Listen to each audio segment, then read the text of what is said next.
ሰላም ጤና ይስጥልን የተከበራችሁና የተወደዳችሁ የጣና ቴሌቪዥን ቤተሰቦች እንደምን ዋላችሁ። አክብሮታዊ ሰላምታችን በያላችሁበት ሁሉ ይድረሳችሁ እያልን የሐምሌ 26 ቀን 2018 ዓ.ም የጣና ቴሌቪዥን የሰዓቱን ዜናዎች ርዕሶቹን አስቀድመን እናስደምጣችኋለን።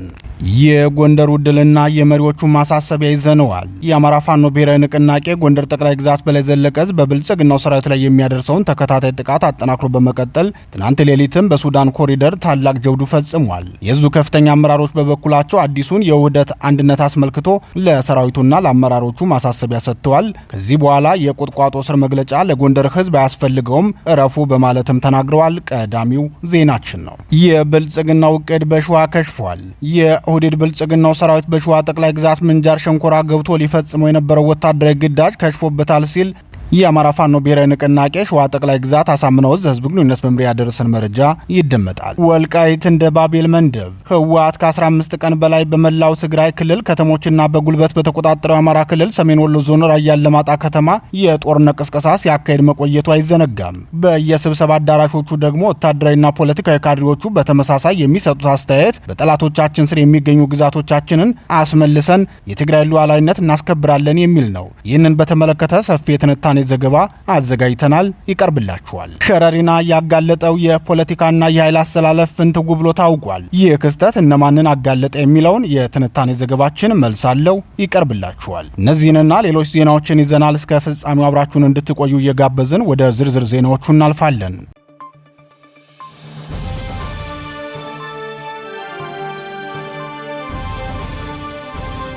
የጎንደር ድልና የመሪዎቹ ማሳሰቢያ። የአማራ ፋኖ ብሔራዊ ንቅናቄ ጎንደር ጠቅላይ ግዛት በላይ ዘለቀ ሕዝብ በብልጽግናው ሰራዊት ላይ የሚያደርሰውን ተከታታይ ጥቃት አጠናክሮ በመቀጠል ትናንት ሌሊትም በሱዳን ኮሪደር ታላቅ ጀብዱ ፈጽሟል። የዙ ከፍተኛ አመራሮች በበኩላቸው አዲሱን የውህደት አንድነት አስመልክቶ ለሰራዊቱና ለአመራሮቹ ማሳሰቢያ ሰጥተዋል። ከዚህ በኋላ የቁጥቋጦ ስር መግለጫ ለጎንደር ሕዝብ አያስፈልገውም እረፉ በማለትም ተናግረዋል። በቅርቡ ይፋዊ የሆነ ውህደቱን የፈጸመው የአማራ ፋኖ ብሔራዊ ንቅናቄ ጎንደር ጠቅላይ ግዛት በላይ ዘለቀ ዕዝ 303ኛ ጎቤ መልኬ ኮር 76ኛ ክፍለ ጦር 2ኛ ሬጅመንት ምዕራብ ጎንደር ዞን ገንዳ ውሃ ከተማ ላይ ታሪክ መስራታቸውን የዙ ህዝብ ግንኙነት መምሪያ ለጣና ቴሌቪዥን ተናግሯል። በትናንትናው ዕለት የ76ኛ ክፍለ ጦር 2ኛ ሬጅመንት ከዞኑ መቀመጫ ከሆነችው ሸዲግ ገንዳ ውሃ ከተማ አስርጎ በማስገባት በኦህዴድ ብልጽግናው ሰራዊት ላይ ፈጣን እርምጃ መውሰዳቸውን የገለጸው የጎንደር ጠቅላይ ግዛት በላይ ዘለቀ ዕዝ ህዝብ ግንኙነት መምሪያ ኃላፊ አርበኛ ጋሻው ግዛት የኦፕሬሽን እርምጃ የተወሰደው ጠላት ገንዳ ውሃ ከተማ ሁለተኛ ደረጃ ትምህርት ቤት ለዘመቻ በሚል ከ2500 በላይ ሚልሻ ስልጠና ላይ ባለበት ሰዓት ነው። ከጧቱ 2 ሰዓት በተወሰደ ኦፕሬሽን ከ13 በላይ የጠላት ሰራዊት እርምጃ ሲወሰድበት ከ15 በላይ ደግሞ ከባድና ቀላል ጉዳት ደርሶባቸዋል። 6 ጥቁር ክላሽንኮቭ ከ600 በላይ ተተኳሽ ጋር ለሰራዊታችን ገቢ ማድረግ ተችሏል ብለዋል። ይህ በእንዲህ እንዳለ የአማራ ፋኖ ብሔራዊ ንቅናቄ ጎንደር ጠቅላይ ግዛት በላይ ዘለቀ ዕዝ ውህደት አንድነቱን ማጠናቀቁን ተከትሎ የተለያየ አስተያየት ለሚሰጡ አካላት ማሳሰቢያ ሰጥቷል። የአማራ ፋኖ ብሔራዊ ንቅናቄ ምክትል ሊቀመንበር ለወታደራዊ ዘርፍ ኃላፊው አርበኛ ሀብቴ ወልዴ ከዚህ በኋላ ለጎንደር ህዝብ የቁጥቋጦ ስር መግለጫ አያስፈልገውም፣ በአደረጃጀቱ ዙሪያም ሆነ በኃላፊነት ምደባው ላይ ቅሬታ ያለበት ሁሉ በሰላማዊ መንገድና በግልጽ ቅሬታውን ማቅረብ ይችላል። ከዚህ በኋላ በቁጥቋጦ ስር መግለጫ እየሰጡ የጎንደርን ህዝብ ማሰቃየት አይገባም፣ ሊታረምም ይገባል ሲል ተናግሯል። የጎንደር ጠቅላይ ግዛት በላይ ዘለቀ ዕዝ ወታደራዊ አማካሪው ኮሎኔል አበራ አዛን ነው በበኩላቸው ከዚህ በኋላ የሰራዊት ጥርነፋ ተካሂዶ ወታደራዊ ትዕዛዞችንና መመሪያዎች ከማዕከል የሚተላለፉ ይሆናሉ በማለት ተናግረዋል። የሁለቱን አርበኞች ሙሉ መልእክት ተከታትለን እንመለስ። መልካም አመሰግናለሁ። እንግዲህ ምናልባት የጎንደር አንድነት ለመስራት ወይም ደግሞ ይሄን አንድነት እዚህ ለማድረስ በመጀመሪያ ደረጃ አፋብን ድርጅታችንን ኃላፊነቱን ሰጥቶን ኃላፊነቱን በደብዳቤ ተረክበን በተለይ የጎንደር ቀጠና ተወካዮች የድርጅት አመራሮች ማለት ነው 5 ሰዎች ተወክለን በተለይ ይህን አንድነት እንድንሰራ ኃላፊነት ያው በደብዳቤ ተሰጥቶናል ማለት ነው። እንግዲህ በዚህ መሰረት ይህን አንድነት ለመስራት ያው ሶስታችን የተገኘ ነው። ፕሮፌሰር ጌታ አስራድና አርበኛ መምሬ ጸዳሉ ሙላት እና እኔ አርበኛ ሀብቴ ወልዴ የተገኘ ነው ማለት ነው። ስለዚህ እንግዲህ ወደዚህ አንድነት ስንመጣ ድርጅታችን በሰጠን ተልዕኮ መሰረት ጎንደር ላይ እንግዲህ ያው 2 ዕዝ ሆኖ መቆየቱ ለ3 ዓመት ያክል ሆኖ መቆየቱ ያው ሁሉም የሚያውቀው ሀቅ ነው። በዛ በመካከልም እንግዲህ በጣም ብዙ ዘርፈ ብዙ ችግሮች ያው ተፈጥረውብን ቆይተዋል። ነገር ግን እንግዲህ የሰጠን ተልዕኮ በመያዝ ወደዚህ አንድነት እነዚህን ሁለት እዞች ወደ አንድ ከማምጣት አንፃር ትልቁን ድርሻ ተወጥተናል ብዬ አስባለሁ። ስንወጣ እንግዲህ የነበረው ችግር በተለይ ከጉዞ ጋር ተያይዞ የነበረን አስቸጋሪ ሁኔታ በየመንገዱ ብዙ ጀግኖች እናንተ ውጡ፣ አመራሩ ይውጣ፣ አንድነቱን ይስራ፣ የጎንደር አንድነት ይሰራ፣ እኛ ግን አንወጣም እያሉ አንገት ለአንገት ተናንቀው ጠላት ከገደላቸው ይልቅ ጠላት ከጨፈጨፋቸው ይልቅ እንደ አባታቸው እንደ አፄ ቴዎድሮስ እጅ አንሰጥም በማለት ተተኳሻቸውንም ጨርሰው አመራር አውጥተው በራሳቸው ጥይት እየጠጡ ያለቁት በጣም ብዙ ናቸው። በእነዛ ደምና አጥንት እዚህ ለመድረስ ወይም ለመገናኘት በቅተናል ማለት ነው። ስለዚህ ይሄ አንድነት እውነት ለመናገር በደምና በአጥንት ነው የተሰራው። ይሄን ሁሉም ያውቀዋል። ውጭም ያለው ውስጥም ያለው ያውቀዋል። የገበርናቸው ልጆች የገበርነውን ሰራዊት ያለቀውን ሰራዊት ሁሉም ስለሚያውቀው በደምና በአጥንት የተሰራ አንድነት ነው። ይሄን አንድነት ስንሰራ እንግዲህ ምናልባት በውጭም በውስጥም ያላችሁ ተጨንቃችሁ ስታስቡ እንደው በውስጥም በውጭም ያላችሁ ስጠይቁን የነበራችሁ ወንድሞቻችን በዚሁ አጋጣሚ ያው እንግዲህ እዚህ ደረጃ ደርሰናል። እንኳን ደስ ያላችሁ ማለት እፈልጋለሁ። ከዚህ በመቀጠል እንግዲህ ይህን ድርጅት ስንመሰርት ወይም ደግሞ ይሄን ተቋም ስናቆም የመጀመሪያው ትኩረት የተደረገው እንደኛ እንደ ድርጅት አመራር ትኩረት ያደረግነው ድርጅቱን ማቆም ላይ ብቻ ነው። ድርጅቱን መመስረት ላይ ብቻ ነው። እዚህ በሰራነው አንድነት ሁሉንም አስደሳች፣ ሁሉንም የሚያስከፋ፣ ሁሉንም የሚያስደስት ይሆናል ብለን አናምንም። ነገር ግን ተቋም ማቆሙ ላይ ርብርብ አድርገናል። ተቋሙን አቆመናል። እንግዲህ ይሄ ተቋም ከቆመ በኋላ ምናልባት ልዩነት አለን የሚሉ ሰዎች ካሉ ወይ የቦታ ሲደለደል ችግር አለ ብለው የሚያስቡ ወንድሞቻችን ካሉ በተቋሙ ውስጥ ህጋዊ ሆኖ መጠየቅ ይቻላል፣ መስተካከልም ይቻላል። ዝግ አይደለም ያደርጉት። ይሄንን በቃለ ጉባኤያችንም ጭምር ያሰፈርነው እንደሆነ እንዲታወቅልን እንፈልጋለን።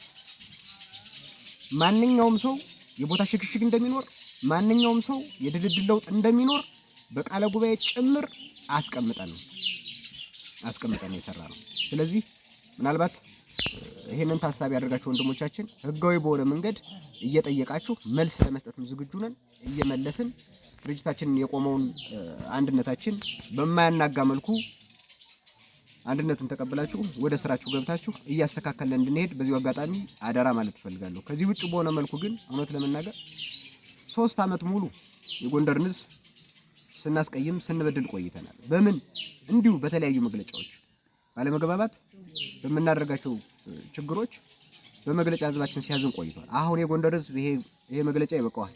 የአማራ ህዝብ የመግለጫ ይበቃዋል። በየቁጥቋጦ አሁን መግለጫ የሚሰጥበት ሰዓት አይደለም። ኑ ብለን ጠርተናል። ተገንቶ አንድነትን የመስራት ተገንቶ ተፋጭቶ ተዋግቶ አንድነትን የማቆም ግዴታ ነበር። ለዛ ነው ወንድሞቻችን እየጣልን የመጣ ነው። ቅድም ጓዶስ ያለሱት እንደነበረው አልቀበርንም። ወንድሞቻችን በየመንገዱ ጥለናቸው ነው ያለፍነው ለዚህ አንድነት ሲባል ማለት ነው። ስለዚህ ከቦታ ቁጭ ብሎ በየቁጥቋጦው እየወጡ መግለጫ ከመስጠት ይልቅ ቢቻል መጀመሪያ መጥቶ አንድነትን መስራት ነበረባቸው። ካልተቻለ ደግሞ የተሰራውን አንድነት ተቀብሎ ይሄ ጥያቄ አለኝ፣ ይሄ ችግር አለ ይስተካከልልኝ ብሎ መጠየቅ በጨዋ ደንብ ይቻላል። ለማስተካከልም ዝግጁ ነን። አሁንም ቢሆን በድጋሚ ይሄን እንድታደርጉ አደራ ማለት እንፈልጋለን። ከዚህ ውጭ የአደረጃጀት ለውጥ አለ። የአደረጃጀት አሰራር ይኖራል። እነዚህን አሰራርና የአደረጃጀት ለውጥን ተከትሎ ሁሉም ሰው ርብርብ አድርጎ ይሄንን በደምና ባጥንት የቆመ አንድነት አጽንታችሁ እንድትቀጥሉ አደራ ማለት እፈልጋለሁ። አመሰግናለሁ። ኮሎኔል አበራ ዘናው አፋብ ጎንደር ጠቅላይ ግዛት በላይ ዘለቀ ወታደራዊ አማካሪ። ምንድነው ሁለት እዝ ነው የነበር። ሁለቱ እዝ አሁን ወደ አንድ ነው የመጣ። ወደ አንድ ስለመጣ አመራሩንም ተዋጊውንም ሪፎርም መስራት ነበረብን። በዚህ መሰረት ሁለት ሪፎርም ነው ያዘጋጀን። በፊት የነበረው የአመራር ስብጥር ዝም ብሎ የነበረበት ሁኔታ ነው የነበር። አሁን ግን በአቅም በችሎታ ማን ቦታ ላይ ይደረግ የሚለው ጉባኤው ባጸደቀው መሰረት አደረጃጀቶችን አከናውነናል። በዚህ አደረጃጀት መሰረት ተዋጊውንም ያደራጀንበት ሁኔታ ነው። ከጓድ እስከ ኮር ድረስ በስነ ስርዓት አደራጅተናል። ይሄ ሲደራጅ ያደረጃጀት ወይም የሪፎርም ጥቅሙ ምንድነው ሲባል አንደኛ ሰራዊቱ በአንድ አካባቢ ቦታ ሁሉ ተመርጦለት ማለት ነው በአንድ አካባቢ እንዲጠረነፍ ለትዕዛዝ አመች እንዲሆን እንዲንቀሳቀስ ለማድረግ ነው። ሁለተኛ ደረጃ ካሁን በኋላ ወታደራዊ ትዕዛዝ የሚሰጥ በአንድ ነው፣ ቼን ኦፍ ኮማንድ ተደርጎ ነው የሚደረገው። በሁለተኛ ደረጃ ሎጂስቲክሳዊ አቅርቦት በአንድ ነው የሚደረግ። የፖለቲካ ውይይቶች፣ የፖለቲካ መወያያ መጽሐፍ ጽሁፎች ሲመጡ በአንድ በእዝ ተዋርዶ ሰራዊቱ የሚወያይበት ሁኔታ ለማመቻቸት ይሄን አድርገናል። በሌላ መልኩ የስልጠና አደረጃጀት አዘጋጅተናል። ሰራዊቱ እየተዋጋም እየሰለጠነም አቅማችን እያጠናከርን ኃይላችን ሲጠናከር ማንኛውንም ነገር ማድረግ የምንችልበት ሁኔታ ላይ ያለ። ስለዚህ በዚህ አደረጃጀት ሰራዊት ተዋጊውም አመራሩም ደስተኛ ነው። ስለዚህ በዚህ ጨርሳለሁ።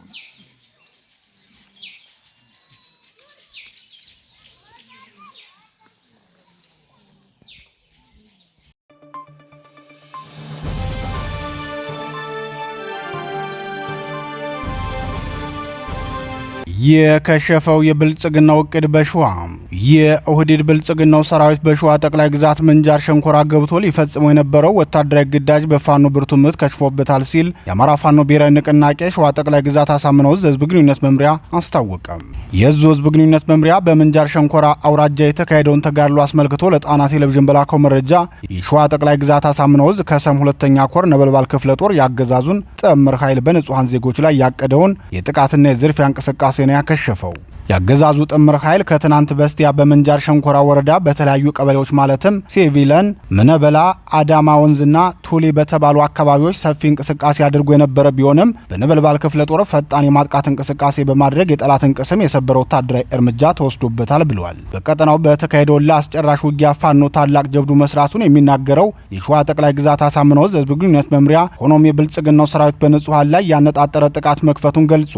የብልጽግናው ሰራዊት ከደረሰበት ብርቱ ምት የተነሳም በአርሶ አደር ቤትና ንብረት ላይ ያነጣጠረ የከባድ መሳሪያ ድብደባ መፈጸሙን የገለጸው የዕዙ ህዝብ ግንኙነት መምሪያ በዚህም የበርካታ አርሶ አደሮች ንብረትና ህይወት አጥፍቷል ብሏል። በዚህ የተነሳም ነበልባል ክፍለ ጦር የንጹሃንን ህይወት ለመታደግ በማሰብ የስልት ለውጥ ሊወስድ የተገደደ ሲሆን የክፍለ ጦሩ አባላት የስልት ለውጥ በማድረጋቸውም የብልጽግናው ሰራዊት ሊፈጽም የነበረውን የጥቃት እቅድ አክሽፈዋል። ይህ ድርጊታቸውም የብልጽግናውን ሰራዊት ጸረ ህዝብነትና የፋኖን ህዝባዊነት ማስመስከር መቻሉን የዕዙ ህዝብ ግንኙነት ባደረሰን መረጃ አስታውቋል። የጠላት ኃይል አርሶ አደሮችን ለውጊያ መከታነት ለመጠቀም በሞከረበት ወቅት የፋኖ ሰራዊታችን የውጊያ ስልቱን በመቀየር የንጹሃንን ህይወት መታደግ ችሏል ሲል የገለጸው የዕዙ ህዝብ ግንኙነት መምሪያ መረጃ በተለይም በንጹሃንና ምነበላ ግንባሮች የነበረው ከፍተኛ ውጊያ የጠላትን ኃይል ሙትና ቆስለኛ ማድረግ የቻሉ ናቸው። በተጨማሪም በአዳማ ወንዝ አካባቢ በተደረገ የተቀናጀ የደፈጣ ጥቃት በኦህዴድ ብልጽግናው ስርዓት ጥምር ጦር ላይ ከፍተኛ ጉዳት ማድረስ የተቻለበት ነው። በዚህ የፋኖ ብርቱ ምት የተነሳም ከፍተኛ ኪሳራ የደረሰበት የብልጽግናው ነፍሰ በላ ሰራዊት በዘፈቀደ ወደ ንጹሃን በሰነዘረ የከባድ መሳሪያ ድብደባ የበርካታ አርሶ አደሮች ህይወትና ንብረት ላይ ከፍተኛ ጉዳት በማድረስ የስርዓቱን ጸረ አማራ ፖሊሲ ያሳየው ሆኗል ሲል ተናግሯል።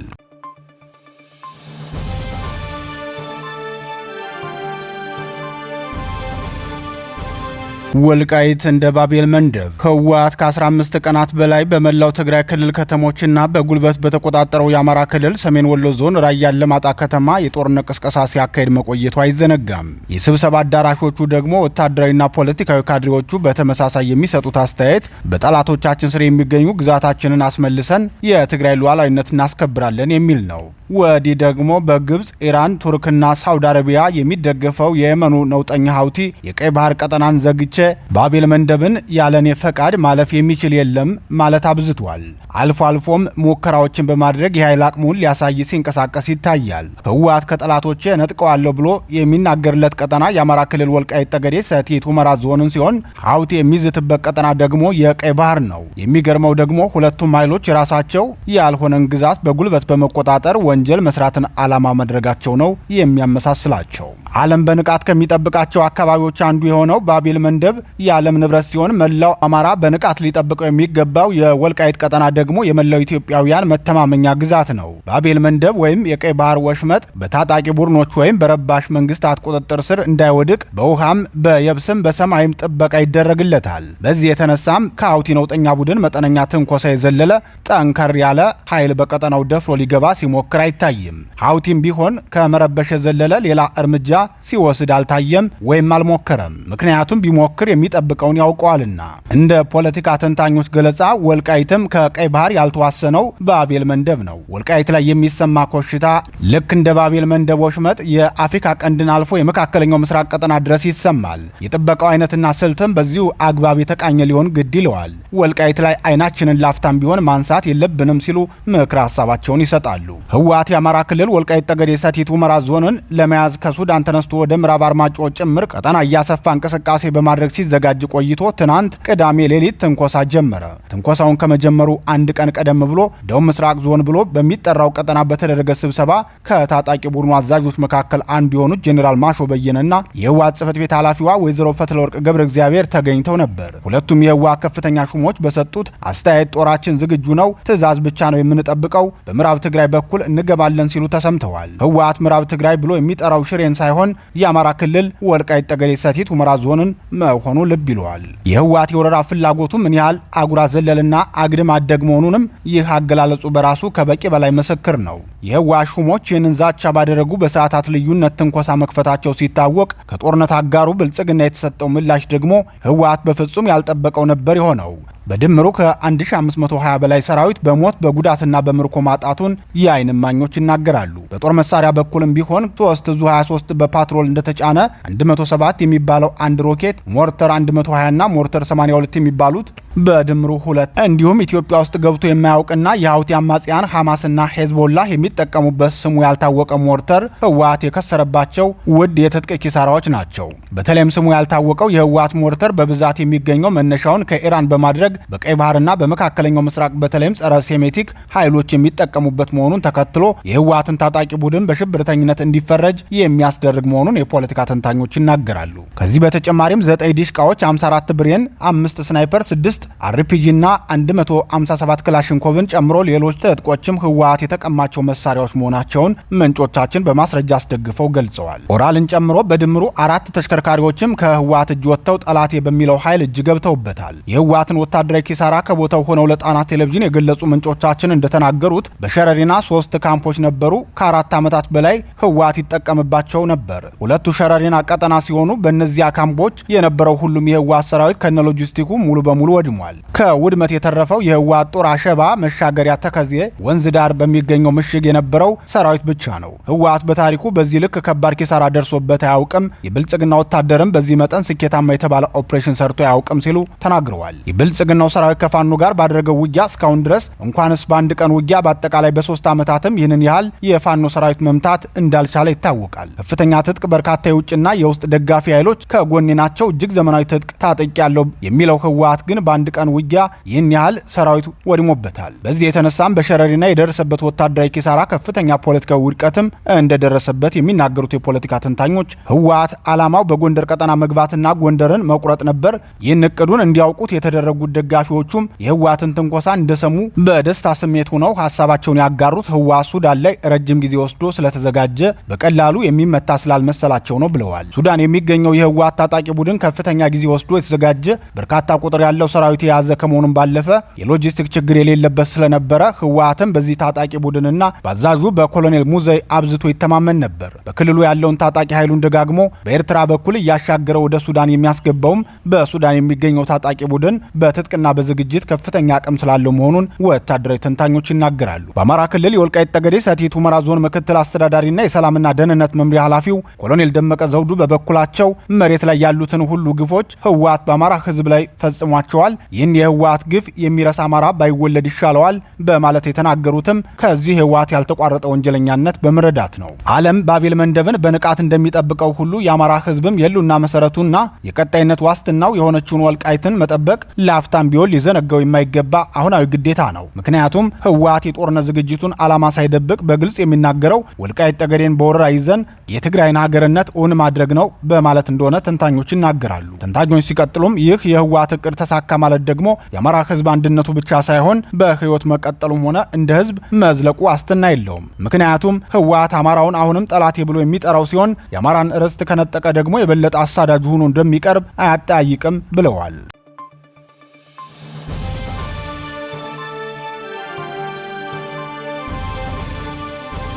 ሸረሪና ያጋለጠው የፖለቲካና የኃይል አሰላለፍ።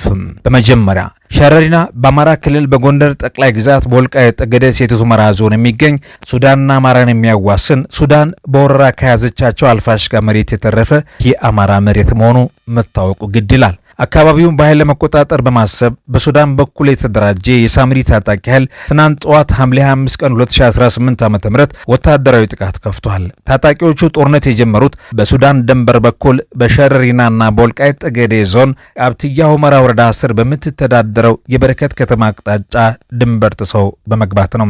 የዚህ ቡድን እንቅስቃሴ ግን ቀድሞውንም ብልጽግና ይከታተለው ስለነበር የጠበቀው የሚያስደነግጥ እጅግ አስከፊ ህወሓትን ለታሪክ የሚያስወቅስ የትግራይ እናቶችን አንገት የሚያስደፋ ምት ነበር። ይህን የሰማው ግዛት አስመላሹ መቀሌ ተቀምጦ ህወሓት በብልጽግናው ኃይል ጥቃት ተፈጸመብኝ ድረሱልኝ በማለት የተለመደ ፕሮፓጋንዳውን ጀመረም። ዓለም አቀፍ ሚዲያዎችም ተቀባበሉት። ለትግራይ ህዝብም የክተት አዋጅ ታወጀ። ወደ ዋናው ሐሳባችን ስንመለስ ያም ሆነ ይህ ሸረሪና የወታደራዊና ፖለቲካዊን አሰላለፍ በአንድ ጀንበር ግልጥልጥ አድርገዋለች። የህወሓት በሸረሪና በኩል መተንኮስ ከህወሓት በላይ ህወሓት ሆነው ጀመረ፣ አበቃለት፣ ተንቀሳቀሰ በማለት የድል ብስራት ለመዘገብ የቋመጡት በጎንደር አማራ ላይ ጦርነት ያወጁት አማርኛ ተናጋሪ ህወሓቶችም ነበሩ። ለዓመታት ድብቅ ሴራቸውን ሸፍነው የፋኖ ትግል እንመራለን በማለት ፋኖ እርስ በርስ በመከፋፈል አጀንዳ ተወጥረው የከረሙ የዲጂታል ሚዲያ ጦር መሪዎች ስለ ወልቃይት ጠገዴ ያላቸውን አቋም በገሃድ ሸረሪና ገለጠችው። ለነዚህ አማርኛ ተናጋሪ ህወሓታውያን የታሪክ ተመራማሪው አቻምየለህ ታምሩ በሚከተለው ጽሑፍም መልእክቱን አስተላልፏል። አቻምየለህ ታምሩ በፌስቡክ ገጹ እንዳሰፈረው አማራን ማጥፋት የፖለቲካ አስተንፋሱና የህልውናው መሰረት አድርጎ የተፈጠረውን በዛው ዓላማ የኖረውን ወደፊትም በዛው የጥፋት መንገድ የሚቀጥለው ፋሽስት ወያኔን የአማራ የህልውና ተጋድሎ አጋል አድርጎ ለማቅረብ የሚደረገው አሳፋሪ ወንጀለኛ ሙከራ ዝም ተብሎ ወደማይታለፍበት ደረጃ ላይ ደርሷል ሲል ጽሑፉን ይጀምራል። በየማህበራዊ ሚዲያው እየወጡ ፋሽስት ወያኔን እንደ አማራ ትግል አጋር እንድንቆጥርላቸው ላንቃቸው እስኪሰነጠቅ ድረስ ለፋደዱ የሚሰሙት አብዛኛዎቹ የፋሽስት ወያኔ የኖረኛ ድርጅት የሆነው የባዕድን ጠረናቸው ሳይለቅ በአማራ የህልውና ተጋድሎ ላይ ተጣብቀው የተቀመጡ አለቅቶች ናቸው በማለት ሸረሪና ያጋለጠቸውን የኋላ ማንነታቸውን ጭምር ይገልጻል። አቻምየለህ ጽሑፉን ሲቀጥል እነዚህ ፋሽስት ወያኔ ለአማራ ህዝብ ሊሸጡት የሚሞክሩት የአማራ ህዝብ የህልውና ተጋድሎ ላይ የተጣበቁ የባዕድን አለቅቶች ፋሽስት ወያኔ ከተፈጠረ ጀምሮ ከ50 ዓመታት በላይ በአማራ ህዝብ ላይ በቀጥታ ሲፈጽመውና በወኪሎቹ ሲያስፈጽመው የኖረው ፍጅት፣ የዘር ማጥፋት፣ እልቂት፣ መከራ፣ ግፍ፣ ማፈናቀል፣ ተቆጥሮ የማያልቅ ታሪካዊ በደል ዳግም በመካድ በአማራ ህዝብ ደም መስዋዕትነት ክብርና ታሪክ ትውስታ ላይ ግልጽ ክህደትና ከባድ የፖለቲካ ወንጀል እየፈጸመ ነው ይላል። ፋሽስት ወያኔ ትናንትም ሆነ ዛሬ ጦር የሚሰብቀውና የሰበቀው አማራን ለማጥፋትና አጽመ ርስቱን የሆነውን ወልቃይትን፣ ጠገዴን፣ ጠለምትን፣ ሁመራን፣ ኮርምን፣ አለማጣን፣ ዋጃን፣ መሆኒንና በወረራ የያዛቸውን የራያ አካባቢዎች ለወረራና ለታላቋ ትግራይ ለመመስረት ብቻ ነው። ፋሽስት ወያኔ ከዚህ ውጭ የሚዋጋለት ምንም አይነት ምክንያት የለውም ሲል እንቅጩን ይናገራል። በአሁኑ ወቅት አማራ የሚያስፈልገው የአማራ ዓላማ ያለውና በጥብቅ ዲሲፕሊን የሚገዛ ታጋይ ድርጅት እንጂ እንደ ፋሽስት ወያኔ አይነት አማራን ማጥፋትና የፖለቲካ አስተንፋሱና የህልውና መሰረት ያደረገ የትግል አጋር አይደለም። ባጭሩ እንደ ቱትሲ የዘር ማጥፋት ጦርነት የታወጀበት የአማራ ህዝብ እንደ ሁቲዎች ኢንተራሙሄዎች ከሆኑበት በአብይ አህመድ የኦሮሞማ አርመኒ አገዛዝ የዘር ማጥፋት ጦርነት ለመትረፍ ያለው ብቸኛ አማራጭ እንደ ቱትሲዎች ዓላማና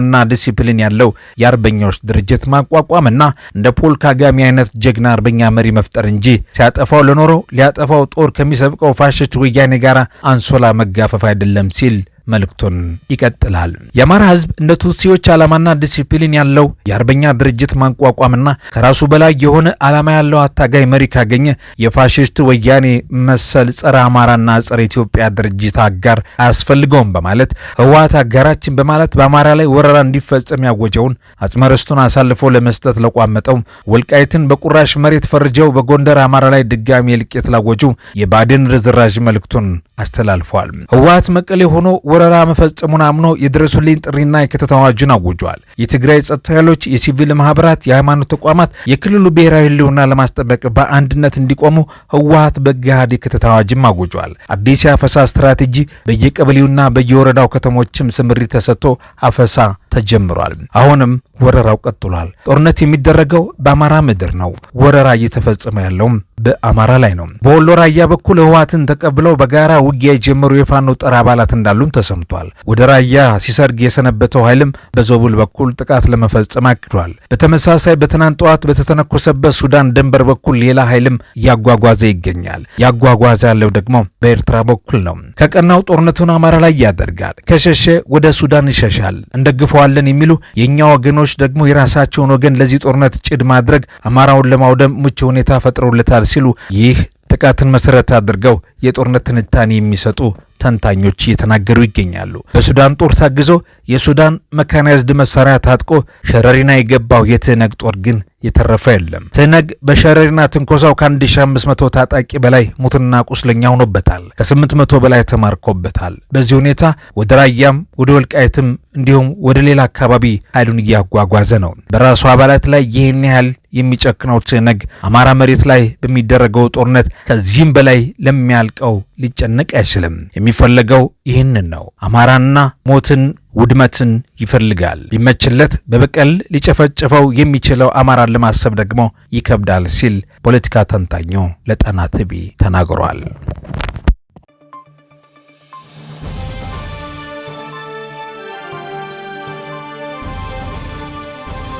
ክቡራትና ክቡራን የጣና ቴሌቪዥን አድማጭ ተመልካቾቻችን የሰዓቱ ዜናችን የተከታተላችሁትን ይመስል ነበር። ምርጫችሁ ስለምታደርጉን ከልብ እናመሰግናለን። ተሰናበትናችሁ። ጤና ይስጥልን።